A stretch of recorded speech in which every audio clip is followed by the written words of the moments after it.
E aí, pessoal, tudo bem? Boa noite. Tudo bem com o áudio aí, por aí? Dá um joinha só para saber se o áudio tá legal.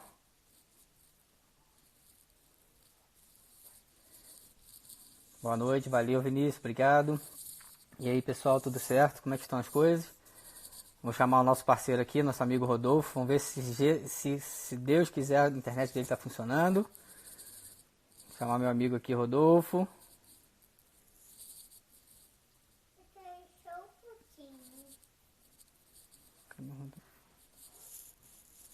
Aqui, se meu amigo vai conseguir entrar aí.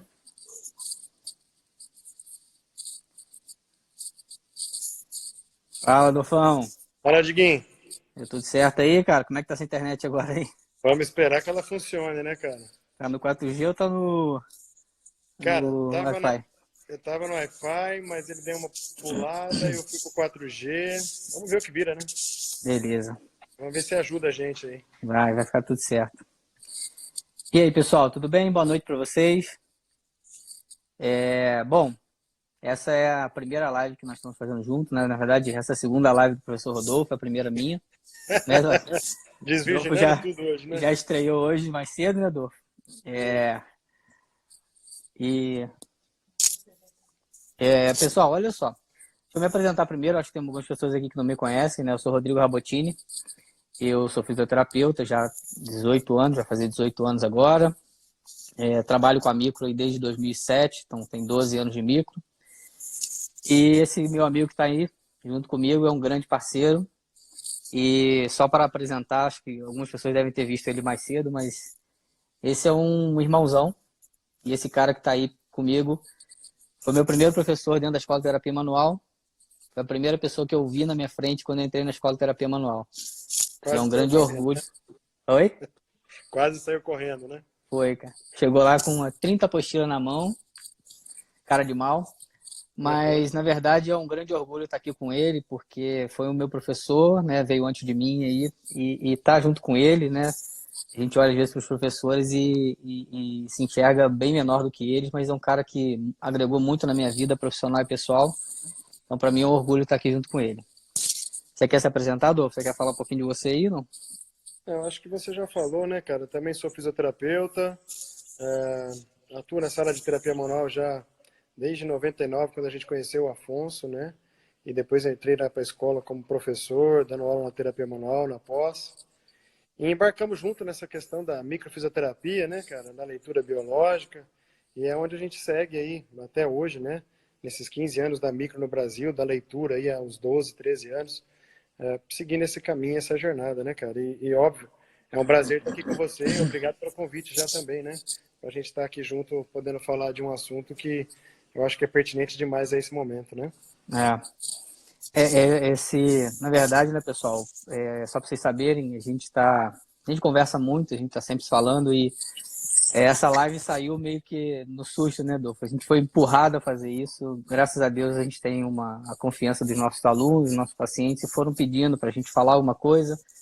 Apesar de ter muita informação nesse momento, né, na internet, nós resolvemos fazer. Então vamos falar, vamos usar um pouco que a gente sabe, né? Vamos acrescentar o que a gente puder aí nesse momento, né?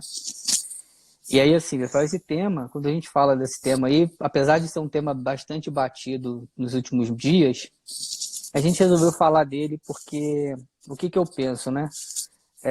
A gente fala muito tem falado muito do medo, as pessoas têm falado muito do medo, e algumas pessoas me disseram assim, Rodrigo, por que você não fala da sua visão, né, que você tem a leitura biológica, por que você não usa essa visão da leitura biológica para falar desse momento? Então, para mostrar para as pessoas que muitas vezes não tem a ver com o vírus, tem a ver com o conflito X, Y, Z, né? Por que você não usa essa informação da leitura biológica? O que eu penso sobre isso, né? Na verdade, depois eu até queria que você dissesse também alguma coisa sobre isso, Rodolfo. Pessoal, depois que o medo se instalou, né, que toda essa situação se instalou no nosso país, no mundo, né, é quase impossível você conseguir que as pessoas absorvam uma nova informação, né? Então, talvez a gente falar agora dar uma outra perspectiva neste momento atual, talvez não seja tão fácil, né, das pessoas absorverem essa ideia.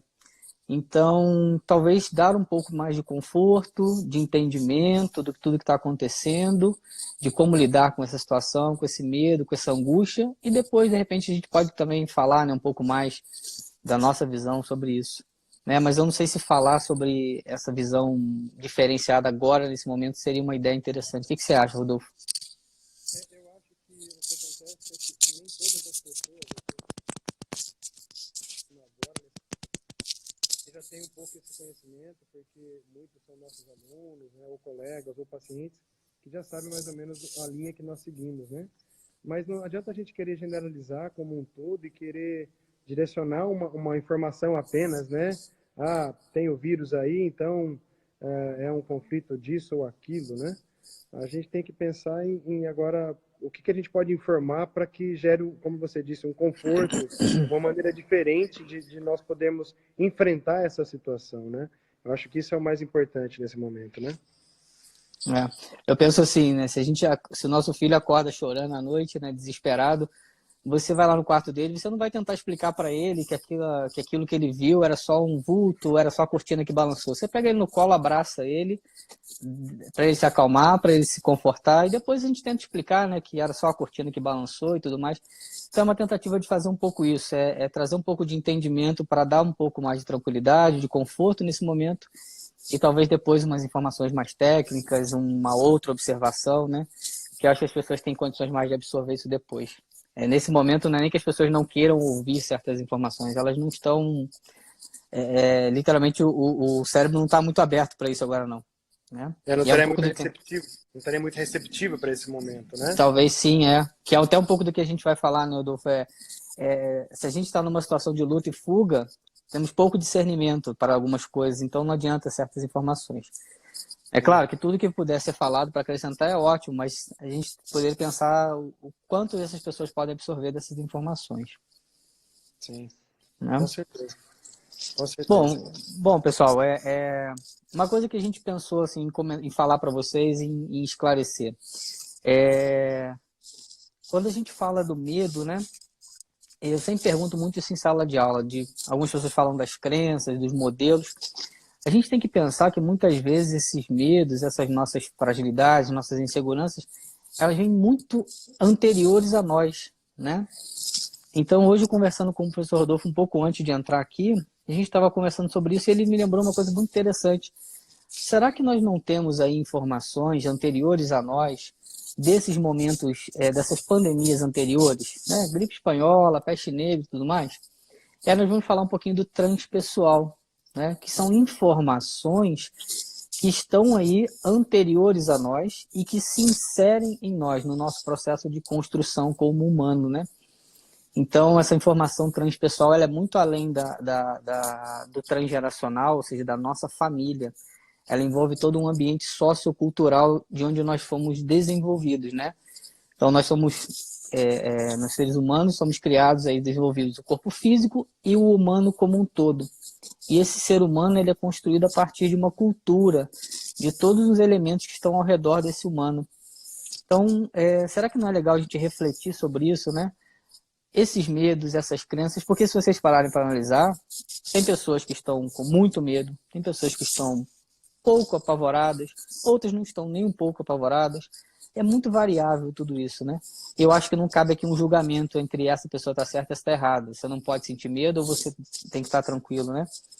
Então eu acho que tem muitas informações que são anteriores a nós. O que você acha, Adolfo?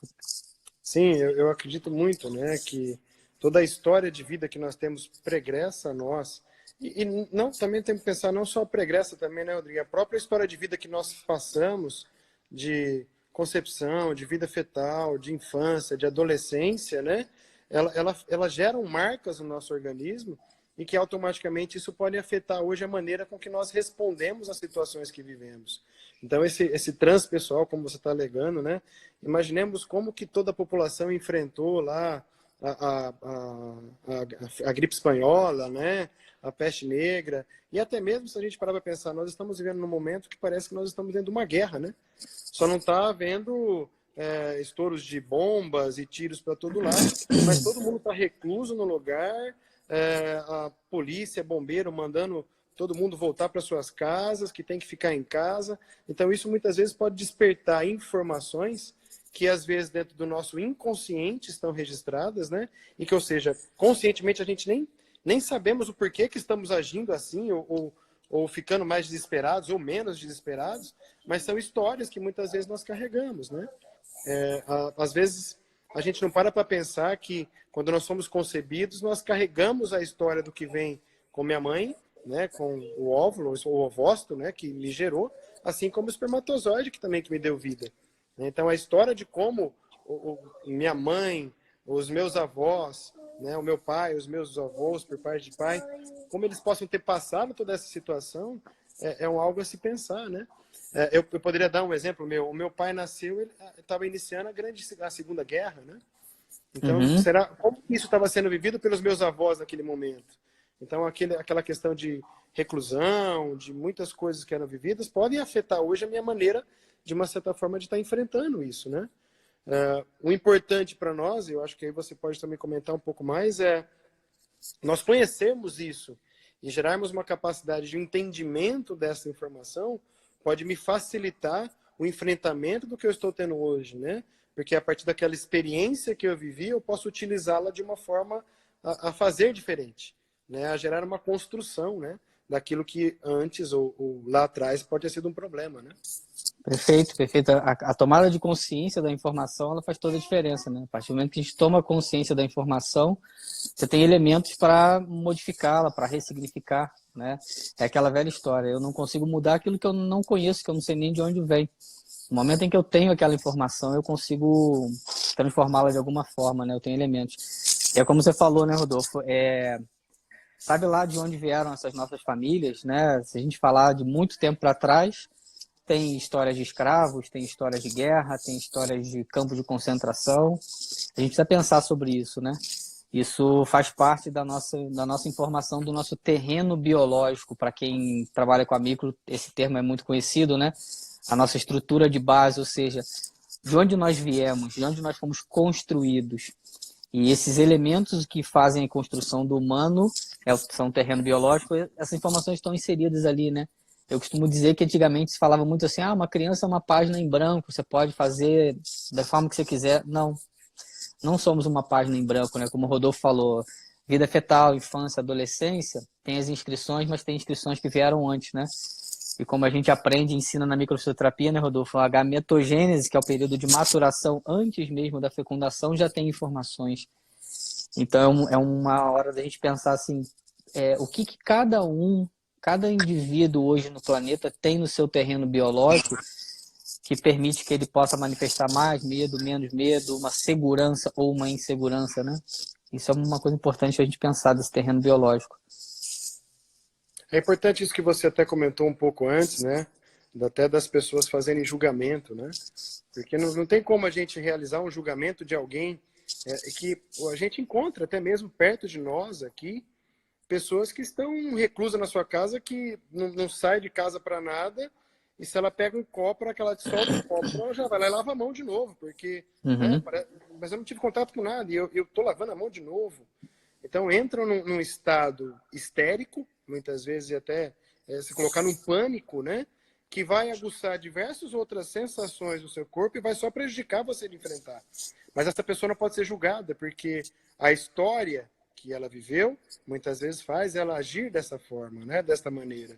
É por isso que é importante a gente, né, não só pensar que nós temos que ficar reclusos, mas também passar a olhar para nós, né? Passar a olhar para dentro de si, né? Passar a olhar para ver como nós estamos vivendo, o que nós fizemos até agora. Eu acho que esse é o momento que mais a gente deveria parar para pensar, né? Aproveitar essa etapa que estamos mais parados, entre aspas, né? Para utilizar isso para colocar em movimento a si próprio, né? Buscar um conhecimento maior para si mesmo, né? Acho que isso é importantíssimo para nós. Perfeito, perfeito. É o que eu falo sempre, né? Em sala de aula, muitas vezes eu falo assim, olha, a gente não sabe o que tem naquele terreno, naquele indivíduo. Para nós é muito claro, muitas informações, para nós pode parecer muito claro não ter medo nesse momento, ou ter menos medo. Mas nós estudamos isso há quanto tempo, né, Rodolfo? Há pelo menos 12, 13 anos a gente estuda isso, ensina isso. Então, é muito mais fácil para nós falar dessa forma do que uma pessoa que viu isso pela primeira vez. Então, é o momento da gente confortar com o conhecimento que a gente tem, mas compreender também quando a pessoa não receber bem essa informação, quando a pessoa, mesmo com todas essas informações que a gente passa, ela ainda tem uma insegurança ali presente. Eu acho que esse transpessoal diz muito sobre o nosso funcionamento como ser humano, né? Assim, né, a gente até pode...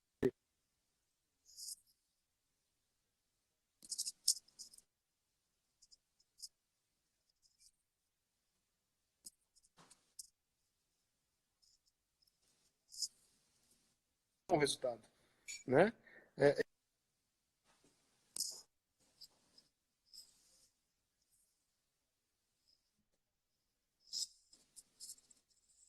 Entender que a vida é algo muito integral, né? Eu costumo dizer, Perfeito.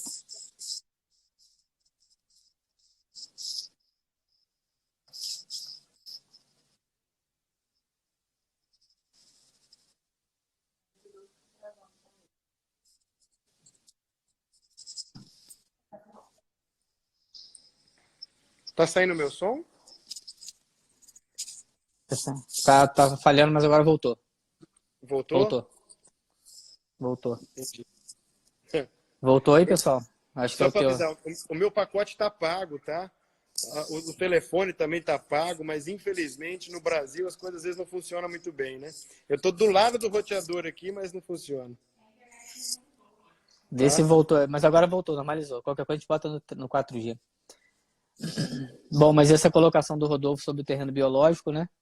Pessoal, voltou o áudio do Rodolfo? Voltou não? Voltou? Tá. Porque realmente a gente fala de terreno biológico, a gente está falando da resposta que as pessoas têm ao medo, mas às vezes, muitas vezes você usa um suplemento alimentar, você usa alguma coisa e o seu corpo não reage, porque na verdade ele precisa desse terreno biológico para responder, né? Essa autorregulação depende desse terreno biológico. Então, a microfisioterapia é uma técnica que cuida do terreno biológico, mas não é a única. Então, nós temos várias maneiras de cuidar desse terreno biológico, de preservar esse terreno biológico. E Sim, quando é as por pessoas isso. hoje falam da imunidade, né? Pode falar. Não, é por isso que eu acho que é interessantíssimo a gente entender que o que nós fazemos com a microfisioterapia, com a leitura biológica, né, é justamente essa possibilidade a mais de complementar, né, o funcionamento do organismo, para fazer com que ele tenha um fortalecimento, né, não apenas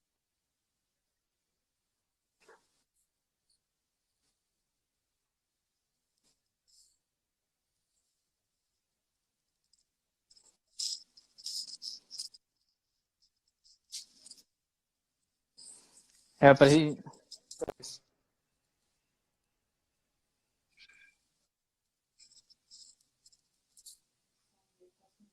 Teu som sumiu do finalzinho, eu não entendi.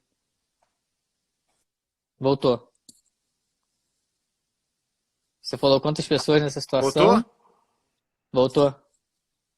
Quantas pessoas, após essa situação que estamos vivendo, quantas pessoas vão ter outros tipos de patologias, de disfunções, de até mesmo alterações de emoção e de comportamento, por ter vivido toda essa situação que estão passando agora, né? Ou seja, são manifestações secundárias que possivelmente poderão vir lá no futuro, né? E a gente tem que...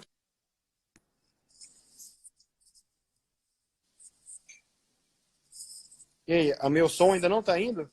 Teu som tá sumindo. Não, foi, agora falhou e voltou. Será que no Foi, 4G voltou. não vai ser melhor não, Dolfo? Eu já... Tá no 4G? Parou de vez. Eu fui para o Voltou. Wi-Fi, já voltei para o 4G. Voltei para o 4G de novo agora. Tá, vamos ver, vamos tentar de novo. Mas é exatamente isso. A gente, possivelmente lá na frente vão ter manifestações aí que ninguém vai atribuir a esse momento, né? A gente, pelo entendimento que a gente tem, até acaba atribuindo esse momento aí às vezes as patologias secundárias que vão aparecer. Mas enfim, essa questão do terreno biológico, então, eu acho que ela é bem importante e ela está diretamente relacionada a esse transpessoal. Então, como o Rodolfo falou mais cedo comigo, a gente conversando fora do ar, Será que não tem gente que está reativando, né, memórias aí de momentos que passaram dificuldades em guerra e até mesmo escassez, né, Adolfo? A gente vê pessoas correndo para o supermercado, será que não passaram por escassez lá Perfeito. muito lá atrás, né? E essas informações estão vindo à tona agora, essa possibilidade remota de uma escassez, mas se eu já tenho a fragilidade ali, ela se manifestou, né? Com E só certeza. para às vezes talvez tenha pessoas que estão aqui que não tenham esse entendimento, mas quando a gente fala do transpessoal, ele se insere no indivíduo através do campo morfogenético, ou seja, nós estamos inseridos num campo de informação, né? E como que essas informações vão se inserir no nosso corpo?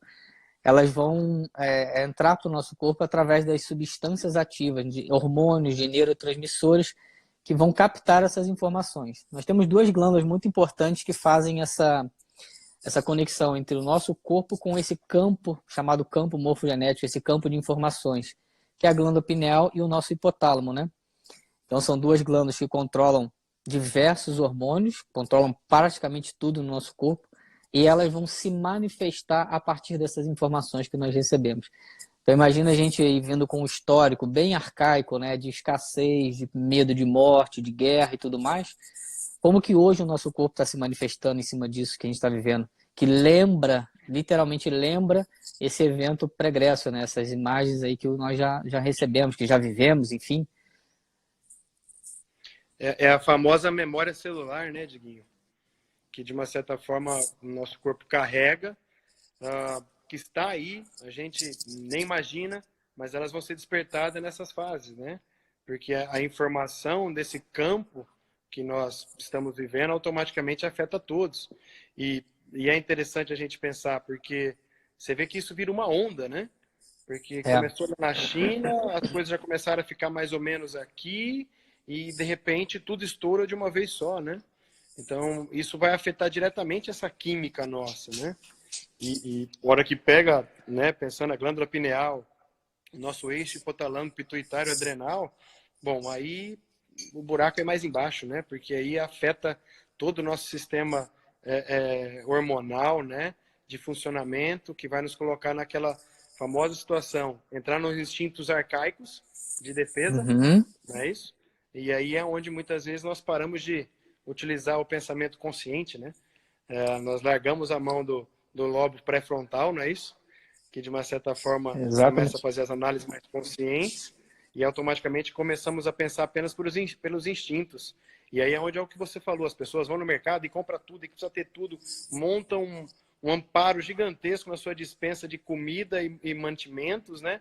E às vezes vai chegar no final, tem coisas que ali vão estragar, vão ser perdidas, mas ela fez aquilo apenas pelo impulso do que o organismo dela carrega, né?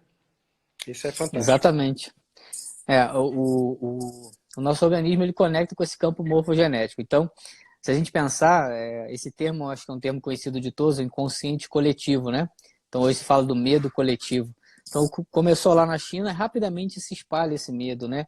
Esse inconsciente coletivo de insegurança, ele se espalha rapidamente.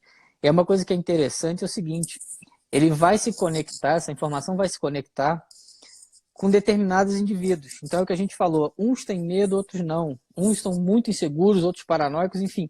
Depende do número de informações que esse indivíduo tem. O Rodolfo falou muito bem. A memória celular. O que eu tenho nesse meu terreno biológico? O que eu tenho memorizado no meu corpo que faz com que essa informação vá fazer uma ressonância com o meu corpo? Então, muitas vezes o inconsciente coletivo está criado de medo, de insegurança, enfim, e ele não atinge todo mundo da mesma maneira, porque cada um tem um grupo de informações ali, um número de memórias, né? E quando a gente fala de memória, não é lembrança do passado, são registros de informações. Então, dependendo do registro que eu tenho de informações no meu corpo, no meu campo, essa informação do campo do inconsciente coletivo faz essa conexão, né? Então, uns vão reagir muito, outros menos, e aí vai entrar na fisiologia que o professor Rodolfo colocou. Meu eixo hipotalâmico adrenal hipofisado, ele vai entrar rapidamente em ação, né? Um eixo que o professor Afonso gosta muito de falar, a gente aprendeu muito isso com ele, né?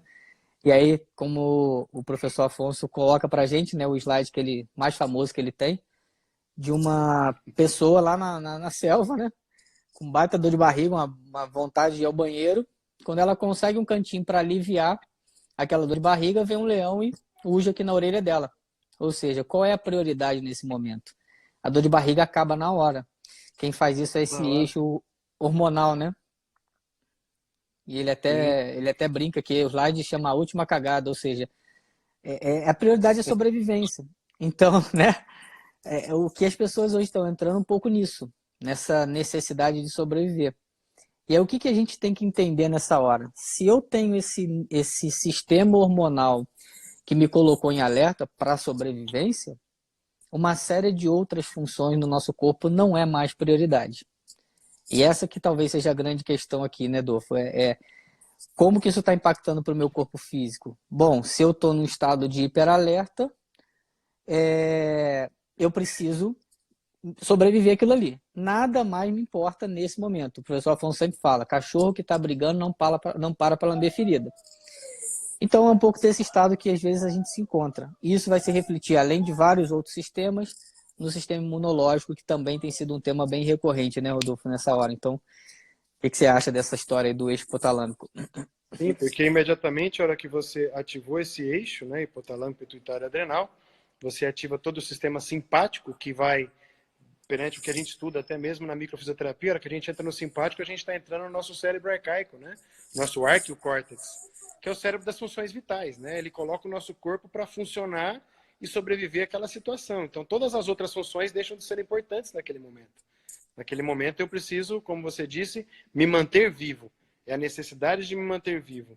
Só que aí é onde eu entro nesse cérebro e automaticamente eu começo a fazer, em outras palavras, vou até usar o termo da palavra, vou usar, às vezes, fazer cagada atrás de cagada, sem conseguir, de uma certa forma, reorganizar aquilo que eu preciso parar e tentar usar naquele momento o nosso consciente para interpretar, de uma certa forma, como eu posso agir nesse momento, né? Como eu posso Exatamente. aprender com esse momento. Né? Então, isso é importantíssimo. É por isso que eu falei com vocês, pessoal, que a gente falar, de repente, trazer uma nova informação, ou seja, vamos fazer uma análise da nova medicina germânica, leitura biológica sobre esse momento. Eu penso, né, isso é uma opinião, talvez esse momento não seja tão proveitoso pelo seguinte, se as pessoas estão funcionando nesse modelo, como o professor Rodolfo colocou, de arqueocórtex, a gente perde um pouco do discernimento para alguns entendimentos, né? A simpaticotonia diminui dramaticamente a circulação do córtex pré-frontal, que é uma área responsável pela criatividade, pelas tomadas de decisões. Então, à medida que eu diminuo a circulação nessa área, que eu diminuo a atividade dessa área, eu perco um pouco do discernimento, né? Nós perdemos a coerência, que é uma palavra também que a gente gosta muito de colocar, né? Então, como o Rodolfo falou, faz algumas cagadas, toma algumas ações irracionais, porque o córtex pré-frontal simplesmente não está conseguindo fazer essa análise, né? E esse arqueocórtex, pessoal, não à toa é chamado de cérebro reptiliano, ou seja, se você tem um jacaré e você mexe no filhote dele, ele te mata. Mas se ele não tem o que comer, ele come seu filhote. Ou seja, ele precisa sobreviver. Não tem discernimento, né? Não tem julgamento. Nós temos esse cérebro reptiliano, nós temos esse cérebro arcaico, né? Nós temos mais dois cérebros, né, em termos evolutivos, mas esse arqueocórtex está ali. A hora que você toma uma fechada no trânsito, né? A hora que alguém chega, normalmente esses cérebros vêm à tona. E o interessante é o seguinte, né? Que a gente costuma ensinar, né, Adolfo? Esse cérebro ele não tem discernimento. E a hora que ele entra, não tem nada que faça com que ele volte atrás. Então, qual é, de repente, a solução? Né? Eu coloquei muitas vezes assim, será que a gente consegue evitar algumas manifestações? Eu diria que, assim, tentar controlar esse arqueocórtex talvez não seja a melhor estratégia, né? Porque ele é totalmente fora da nossa consciência. Talvez a melhor estratégia, muitas vezes, seja não tomar contato com alguns elementos. Então, hoje o que eu tenho dito, assim, de repente, qual seria a importância para nós das estatísticas que a gente tem visto hoje na televisão? Não sei se teria uma importância muito grande, né? Mas a hora que eu entro nessas estatísticas, eu olho para essa estatística, eu vou ativar esse meu arqueocórtex, sem que eu perceba, sem que eu controle isso. Então, talvez a melhor estratégia é não tomar contato com isso. Aí você fala, mas você está ficando alheio? Não, não ficando alheio, mas evitando de tomar contato com determinados elementos que vão ativar esse meu arqueocórtex. Porque ele não tem discernimento, é literalmente isso. É luta ou fuga, não tem meio termo, né? Eu só vou ativar cada vez mais a minha capacidade de apenas enfrentar, né? Eu quero enfrentar, eu vou partir para porrada, né? É. Mas eu não paro para pensar em outras coisas daquilo que eu posso fazer para não entrar nisso, né? É. Até mais cedo a gente teve a live lá com o Claudinho, né? E eu falei justamente isso, né? Você liga a televisão, você vê quantos teve mais o caso, né? Quantos foram as pessoas que se contagiaram mais, quantos que faleceram, mas tem algo que tem que ser frisado. Quantas pessoas melhoraram? Isso não é frisado É. em nem em telejornal. Você não vê eles frisando aquilo que está em melhora, né? Porque se eu dou para uma pessoa que está vendo no jornal uma notícia que, olha, está tendo contágio, está tendo morte, mas muitos estão melhorando. Nesse momento eu saio do arco-córtex. Porque eu Exatamente. vou atingir o cérebro límbico da pessoa. Eu vou fazer com que ele, de uma certa forma, sinta, nossa, tem possibilidade de resolução. Tem pessoas que Exatamente. estão melhorando. Então, a linguagem muda, né? O comportamento muda. Né? As pessoas vão ficar mais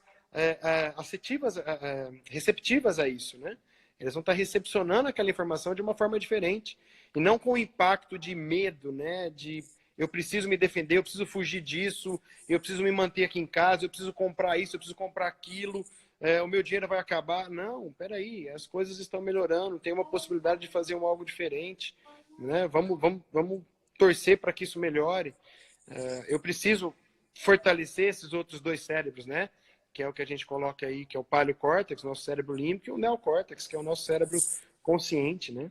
Então nós precisamos buscar essas informações, realizar atos e situações que nos fazem sair desse estado de alerta, né, para entrar num estado mais receptivo ao que vivemos, né, Rodrigo? Perfeito. E você colocou muito bem, a gente mantém esse estado de alerta. Cada informação que vem, eu mantenho a luzinha acesa lá. Né? E muitas vezes ela bombardeia mais uma vez. E aí não se trata de banalizar e deixar as informações de lado, mas de acessar boas informações. Eu acho, assim, aí uma opinião novamente, eu acredito que se a mídia divulgasse que as coisas estão caminhando melhor, pessoas estão melhorando, tem possibilidade de melhora, tem possibilidade de cura, toda essa informação, eu acho que diminuiria dramaticamente esses casos de morte, de agravamento da lesão, né, das situações, eu acredito nisso. A gente sabe muito bem, né, Rodolfo, em sala de aula, a gente dando aula, a gente precisa falar de tudo. Então a gente não pode selecionar o que a gente vai falar, a gente precisa falar tudo, principalmente nós aqui que nós dois a gente gosta realmente de expor todas as informações. E muitas vezes um aluno ou outro, ele sente-se mal, né, tem alguma reação durante aquele momento da aula, na mesma hora o que a gente pensa? Bom, o que eu estava falando naquele momento? Ou seja, qual foi a informação que eu dei que Bacana. esse indivíduo, exatamente, que conectou ali, que fez uma ressonância, né? Então a gente tem uma preocupação muito grande com a informação que a gente transmite. Óbvio que a mídia não tem esse conhecimento, esse entendimento, ou talvez não tenha essa preocupação. Então a informação ela é dada de uma maneira aleatória e imagina quantas pessoas estão assistindo aquela informação e quantas elas vão impactar, né? Vão ser impactadas com aquilo. A gente vê muito isso na sala de aula, acontece muito, às vezes em casa, né? A gente pensa, que informação foi essa que meu filho conectou, meu aluno conectou, né? Então, essa informação de medo que tem sido jogada, ela conecta, ela vai fazer ressonância para muitas pessoas, né? E é onde tem desencadeado esses mecanismos. Tem um assunto que eu acho que seria pertinente à fala, viu, Rodriguinho? Um pouco da leitura. Estamos escutando? Tá tudo bem o som? Tá. Na leitura, né? A gente não vamos falar sobre por que tudo isso tá vendo e tudo mais, né? De tentar explicar isso, mas tem uma informação que eu acho que é fundamental que vem da leitura, né? Os nossos alvéolos pulmonares, ou seja, nossos pulmões, que são os órgãos vitais para nós, ou seja, eu poderia falar que a primeira coisa que a gente faz quando a gente nasce é buscar respirar, não é isso? Ter fôlego, né? É o primeiro Perfeito. sopro nas nossas narinas, não é isso?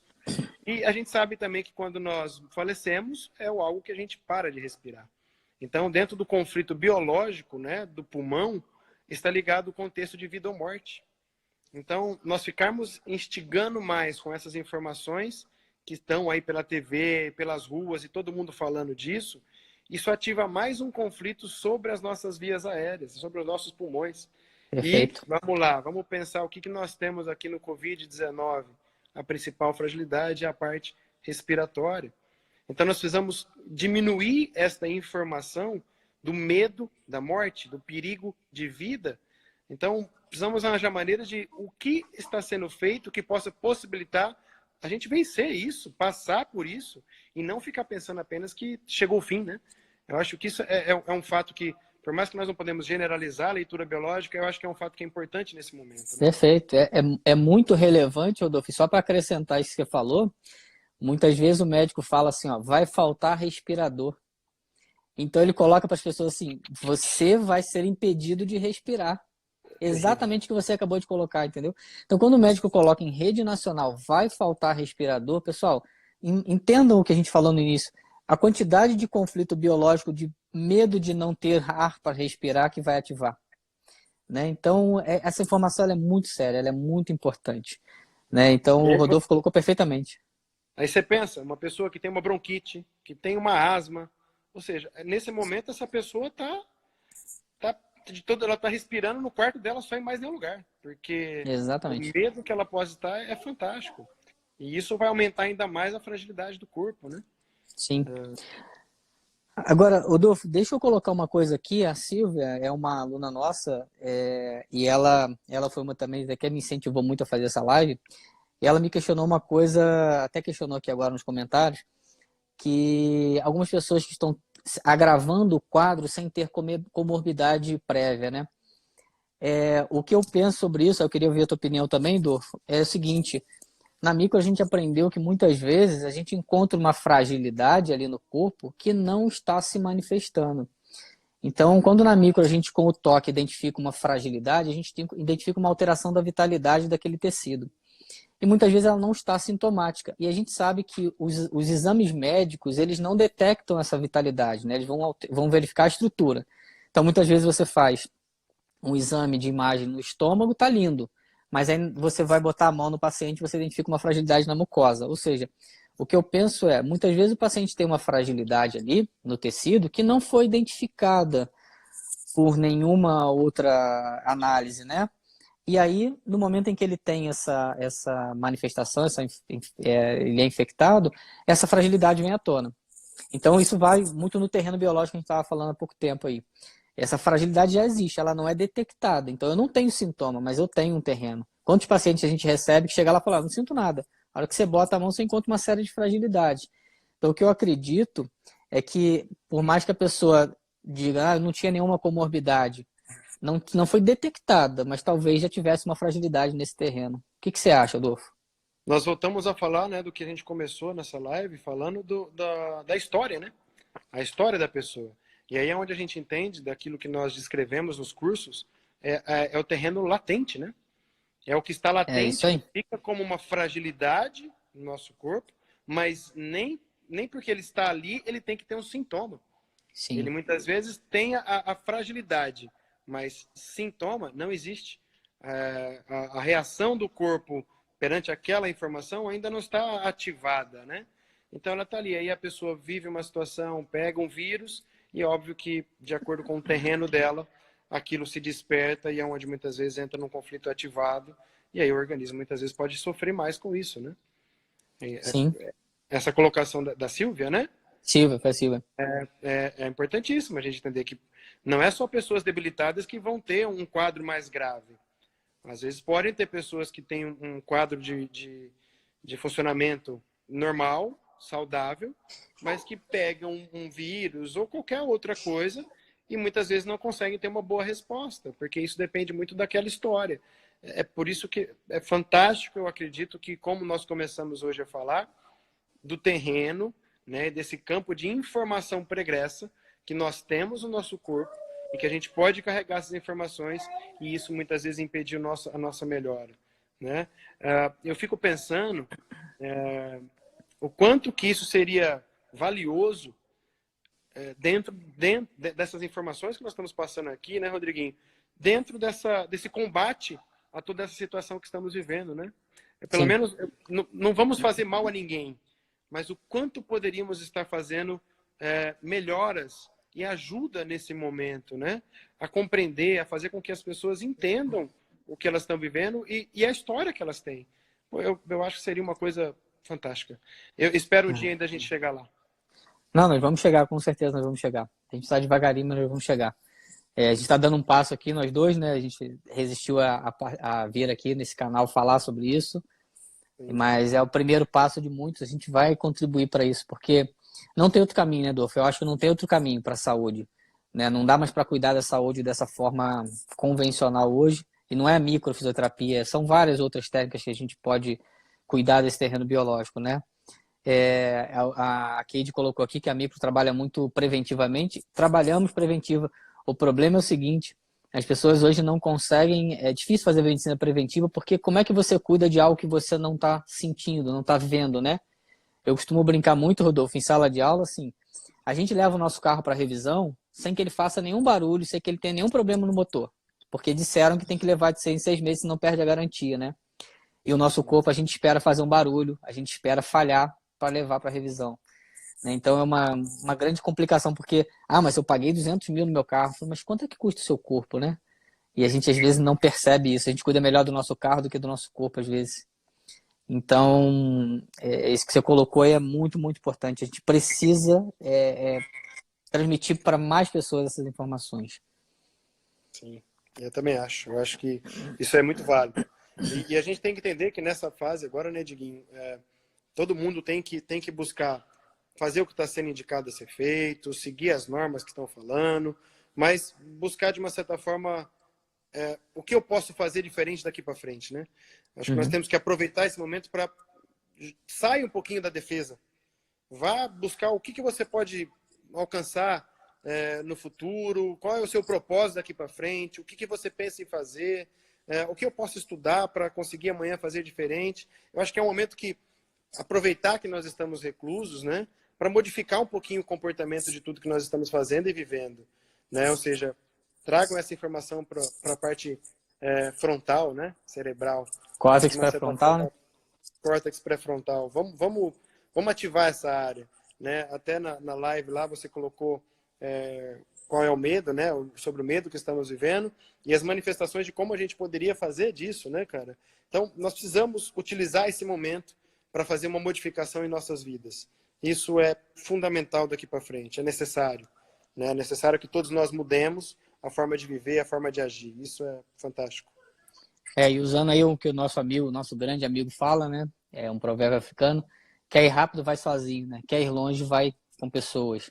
Então vamos unir nosso conhecimento, nossas informações, nossas forças, para transmitir isso para o máximo de pessoas possível. Igual o Rodolfo falou, não adianta a gente ficar batendo aqui ou ali, esse está certo, esse está errado. Não. Cada um tem o seu conjunto de informações. Talvez se a gente estivesse conversando há 20 anos atrás, aqui não tivesse falando nada disso. A gente não tinha essas informações, né? Então, assim, não fazíamos nada de errado antigamente, a gente só não tinha esse conhecimento. Então, às vezes as pessoas que estão falando diferente não têm esse grupo de informações, né? E aí, complementando aquilo que a gente falou do transpessoal, né, Adolfo? Hoje a gente fala muito em sala de aula sobre as imagens mentais, né?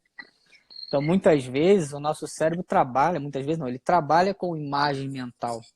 Ele não está naquela situação de perigo, mas ele vai criar aquela imagem daquele perigo que ele já viveu, que ele conhece, e muitas vezes ele não viveu aqui, né? Então eu recebi de uma história anterior aquela informação, e eu crio uma imagem mental. Aí você fala, mas de onde essa pessoa tirou esse medo? De onde ela tirou essa fragilidade? Vem muito antes dela, e essa imagem mental é nítida, porque o nosso cérebro, ele não precisa estar vivendo aquela situação para manifestar algo, né? Eu estou lá na praia contemplando o pôr do sol, ativei várias zonas cerebrais. Se eu estiver sentado aqui na sala da minha casa e pensar naquele pôr do sol, estou ativando as mesmas zonas cerebrais. E isso acontece com coisa boa e coisa ruim, né? Com o medo, com uma insegurança. Só que aí se a gente pensar arcaicamente, né, Rodolfo? O meu cérebro ele vai ficar ligado no que é uma ameaça ou nas coisas boas? Normalmente a gente está pensando em coisas ameaçadoras, porque eu preciso encontrar uma solução para isso. Aquelas coisas boas, agradáveis, são importantes, mas o meu cérebro vai ficar ligado naquilo que é ameaçador. Então a gente hoje pensa, né? A gente acorda de madrugada pensando nos boletos para pagar, nas coisas que a gente tem para resolver, e aí o restante não é prioridade. Então isso aumenta demais o nível de cortisol no nosso organismo, nosso sangue. Por quê? O cortisol é um hormônio de estresse. Eu preciso ativar o meu organismo para lutar com isso que eu estou passando. É um problema familiar, é um problema profissional, eu tenho que estar ligado ali, meu cortisol vai subir para que eu dê conta disso, né? E aí é interessante, né, a gente colocar que aí o cortisol caindo, ele vai gerar alterações de pressão arterial, alterações de frequência cardíaca, alterações respiratórias, alterações da glicemia, né? Alterações do sono, ou seja, daqui a pouco as pessoas estão procurando entrar nos hospitais, não porque estão resfriadas, mas porque está tendo um taquicardia, um ataque respiratório, né? Um cansaço exagerado, uma fadiga enorme, uma alteração do sono, ou seja, então nós estamos aumentando ainda mais o problema que já está vindo por um vírus, né? Então, eu ativo apenas a informação, nesse momento eu preciso estar em alerta e em defesa, né? Então, a gente precisa arranjar outras maneiras. Né? O nosso corpo não está preparado, não, ele não é fisiológico ele manter esse estado de alerta por muito tempo, né? Eu costumo dizer para os meus pacientes, você chega em casa com seu carro, para na garagem e deixa ele ligado para pegar no dia seguinte? Não, né? Seu carro não vai durar muito tempo. E a gente faz muitas vezes isso com o corpo, né, Rodolfo? Você falou hoje na live com o Claudinho, se eu vou dormir, a minha melatonina não entra, ela não deprime o cortisol. A melatonina ela é antagônica do cortisol. Se ela sobe, ela joga o cortisol para baixo. Se não entra a melatonina, o cortisol não desce. Se o cortisol não desce, você dorme, está cansado, mas você dorme com o motor do carro ligado, né? Eu brinco que você desliga a televisão, mas a luzinha vermelha está acesa. Então você mantém o motor do carro funcionando, e aí óbvio que a médio e longo prazo isso não tem como funcionar bem, né? Aí você precisa do teu corpo, eu preciso que meu corpo faça uma autorregulação porque eu peguei um vírus. Ele não tem condições de fazer. Ele não tem de onde tirar a energia para fazer. Né, Dolfo? Então, como você citou da melatonina anteriormente com o Claudinho, é perfeito, né? Ele já distribuiu a energia para fazer apenas a defesa, né? Sim. A defesa do momento de alerta que eu estou vivendo. Mas o seu corpo internamente não funciona.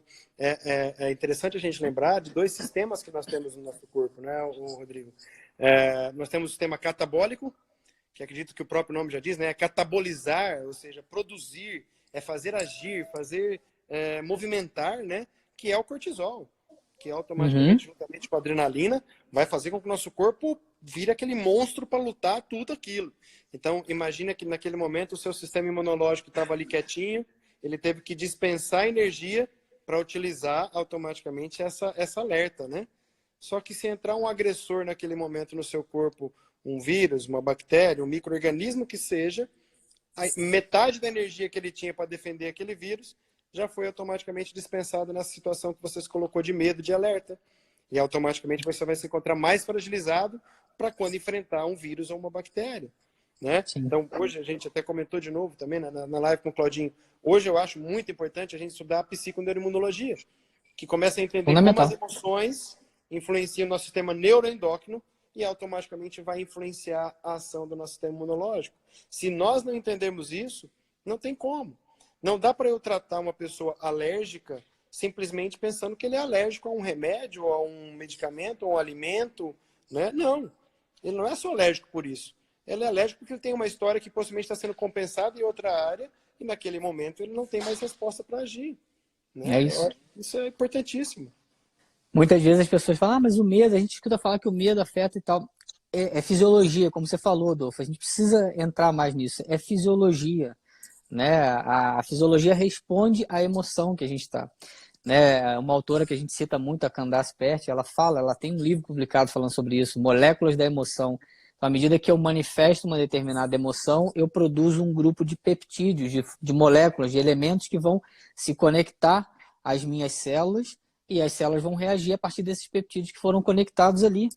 Né? E o Bruce Lipton também fala muito sobre isso. Então eu preciso, as minhas células têm lá suas anteninhas, seus receptores, elas vão conectar com determinadas moléculas que são desencadeadas pelas minhas emoções. Então isso não tem discussão muito em relação a isso, é fisiologia. Então a emoção vai produzir um grupo de peptídeos, de elementos que vão manifestar isso na célula, no corpo físico. E aí, como você colocou, né, Adolfo? Se o corpo físico está fragilizado e está lá no estado de alerta, eu tenho 50 soldados, tem 40 que estão tentando resolver um problema lá né, que eu estou alerta. Coitado, quando eu precisar só tenho 10 para tentar me ajudar, então não vai dar certo. E aí vai passar até pelo intestino, né? A gente falou um pouquinho de intestino nos vídeos anteriores, né? Esse estado de alerta, esse aumento do cortisol interfere diretamente no funcionamento do intestino, na produção de vários hormônios, né? Que você citou até mais cedo com o Claudinho, a serotonina é um deles. Sim, com certeza. E por isso que a gente sabe que hoje a parte alimentar é extremamente importante, né? Você ficar comendo apenas alimentos que de uma certa forma vão fazer com que o seu organismo tenha que trabalhar mais, inflamar muitas vezes, isso vai fragilizar mais o seu sistema imunológico, né? Assim como as suas emoções, né? Eu Perfeito. tenho visto, uma pessoa perguntou aqui, Diguinho, sobre o porquê que as crianças, né, não são, Eu ia não são falar isso tão agora. afetadas, né? Você quer comentar alguma coisa? Não, você que é o cara das crianças, pode falar. Não, pelo menos no meu modo de pensar, o que eu vejo é que as crianças ainda têm uma capacidade imunológica muito mais forte, porque o seu sistema está em desenvolvimento, em constante, né, trabalho nesse desenvolvimento. E o que eu vejo, principalmente de crianças pequenas, ali abaixo dos seus 10 anos de idade, elas ainda não estão ligadas tanto a essa informação que está acontecendo no ambiente, né? Ela não se prende tanto a isso. Isso não é que a gente às vezes dá uma volta aqui no condomínio, você vê os moleques brincando, chutando bola, ou seja, estão um pouco preocupados com o que está acontecendo, né? Então eles respondem muito mais rápido a isso, né? O ambiente que cerca eles, automaticamente naquele momento não está influenciando. Eu estou fazendo, eu estou vivendo, vou continuar, o vírus para mim não vai me fazer efeito, né? Isso é uma das características, né? Não cria aquela preocupação tão grande com esse momento. Então, por isso que quando pega elas, para elas é apenas mais um vírus, eu vou combater, eu vou enfrentar e boa para frente, né? Não sei se você pensa assim. Não, perfeito, você está perfeito. E eu acho que nós temos um papel muito importante nessa hora, Andolfo, que é a hora que a gente transmite essa segurança para as nossas crianças, né? Ele, pô, meu pai falou, tá falado, né? Meu pai falou para eu ficar tranquilo, tá tudo bem. Eles estão, de certa forma, alheios ao que está acontecendo, baseado numa segurança que também é criada ao redor deles. Então, se eu estou num ambiente que eu me sinto seguro, acolhido, protegido, tá tudo bem, né? Então, a gente precisa criar essa atmosfera. Às vezes, a criança, a gente atende muitas crianças assim, né, Adolfo, que você percebe que quando os pais começam a conversar com a gente no consultório, a gente percebe que existe uma atmosfera em casa que não está equilibrada. Então, a Que criança está automaticamente adoecendo não por influencia. ela. Exatamente. Ela não está adoecendo exatamente por ela, e sim por um ambiente que foi criado, uma atmosfera que foi criada ali. Então, esse Sim, ambiente que é criado no mundo, no planeta, na nossa casa, né, ele é muito importante. A gente faz o nosso papel dentro da nossa casa, quando a gente tem os nossos pacientes, a gente procura criar esse ambiente para os nossos pacientes, porque aí vai cair no que você falou, a criança fica ali, bom, estou seguro, está tudo bem, está tudo resolvido. Né? Imagina uma criança que vê o pai e a mãe para lá e para cá desesperado, com medo de faltar dinheiro, com medo de adoecer, ela vai entrar nessa informação, né? e aí é onde ela pode cair muitas vezes numa consequência de pegar o vírus ou pegar qualquer outro tipo de informação, né? Até Sim. estava aqui brincando, a Maria Clara e o Vitor Hugo são meus filhos, né? No começo aqui do coronavírus e tal, daqui a pouco a gente chegava em casa e estavam os dois assim, coronavírus, É. coronavírus. Nossa, ele, né, tá um pouco se lixando o que é coronavírus, né? É. Então, isso é uma coisa muito interessante. E, pelo menos o meu modo de pensar é isso. As crianças não estão sendo afetadas porque elas não sofrem da mesma maneira que todas as pessoas sofrem. Mas é óbvio que o ambiente delas, se os pais, de uma certa forma, entram nesse jogo de sofrer, de entrar no medo, automaticamente eles podem começar a desenvolver uma fragilidade e até mesmo, daqui a pouco, isso está pegando todo mundo, né? É. É importante a gente falar, né? Não dá pra gente banalizar, mas a gente não pode entrar nessa informação histérica, não, porque senão a gente vai contaminar quem tá próximo a nós. Uma coisa, pessoal, a gente tá aqui, se deixar eu e o Rodolfo, a gente emenda 6 lives aqui tranquilamente, né, Rodolfo? Seguimos. A gente está aqui faltando alguns poucos minutinhos. Uma coisa que a gente queria também colocar para vocês e falar é sobre a coerência cardíaca, né? Como a coerência cardíaca atua nesse momento, ou como esse momento mexe com a nossa coerência cardíaca. Não sei se todos aqui já ouviram esse termo, né? Mas a coerência cardíaca é o intervalo entre os batimentos cardíacos. Um eletrocardiograma mede o batimento cardíaco. A variabilidade da frequência cardíaca é o intervalo entre os batimentos. Existem equipamentos hoje que mensuram isso. E esse intervalo entre os batimentos ele é determinado pelo sistema nervoso autônomo. Então, quanto mais coerente esses intervalos dos batimentos cardíacos estão, mais emocionalmente estáveis, mais tranquilos nós estamos, né? Então, o que a gente vê hoje, né, Rodolfo, o que você acha disso, com essa situação toda criada, essa insegurança, a maioria das pessoas saiu dessa coerência, né, psicofisiológica, dessa coerência cardíaca, né?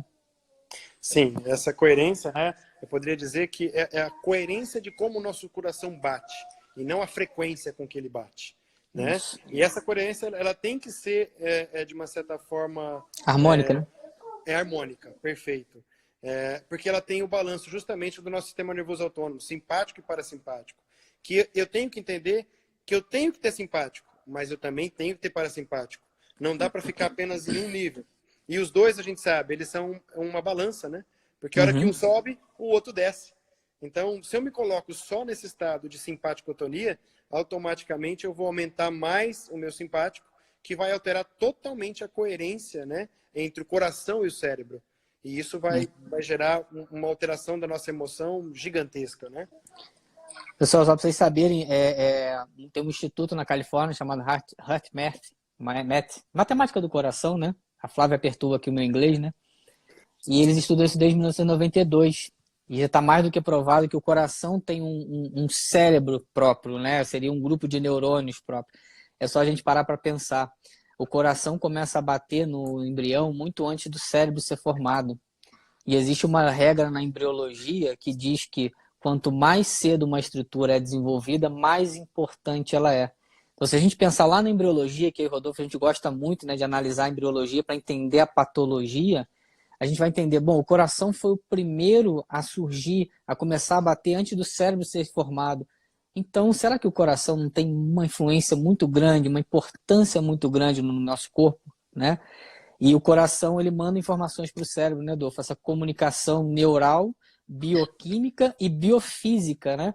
Então, ele tem uma comunicação neural através de nervo vago e medula, ele tem uma comunicação bioquímica através de neurotransmissores e ele tem uma comunicação biofísica, que à medida que o coração bate, ele produz uma ressonância que vai entrar em ressonância com o nosso cérebro. E a gente sabe hoje que o coração, essa ressonância biofísica do coração, é 5.000 vezes mais intensa do que a do cérebro. Então existe aí, se a gente está numa coerência cardíaca, como o Rodolfo colocou, né, essa coerência dos batimentos, a gente entra numa harmonia. Tem até uma imagenzinha que circula nas nossas aulas, que é como se fosse o cérebro e o coração conectados pelas cordas de uma harpa, né? Então essa harmonia entre essa comunicação, tanto biofísica quanto bioquímica e neural. Então é muito importante essa manutenção da coerência cardíaca. É importante a gente colocar, né, que a gente sabe, a gente fala isso nas aulas, que o coração tem 80%, né, das fibras que ligam o coração e cérebro saem do coração e vão para o cérebro, né? Apenas 20% que saem do cérebro e vão para o coração. Isso. Então, isso é importante nesse momento, porque eu acho que até está acabando o tempo, eu sei, né, Diguinho? Que nós temos que entender que tudo que nós vamos fazer a qualquer momento, a qualquer instante, tem que vir do coração. Se você não tiver a essência sua funcionando naquele momento, no seu sentimento, não vai dar certo. Então, a gente tem que ter a coerência de saber o que nós conhecemos e ter a essência que aquilo pra gente é o verdadeiro. Porque se você tiver dúvida, você está fazendo com que o seu coração não bata de uma maneira coerente. Né? Eu acho que isso é fundamental.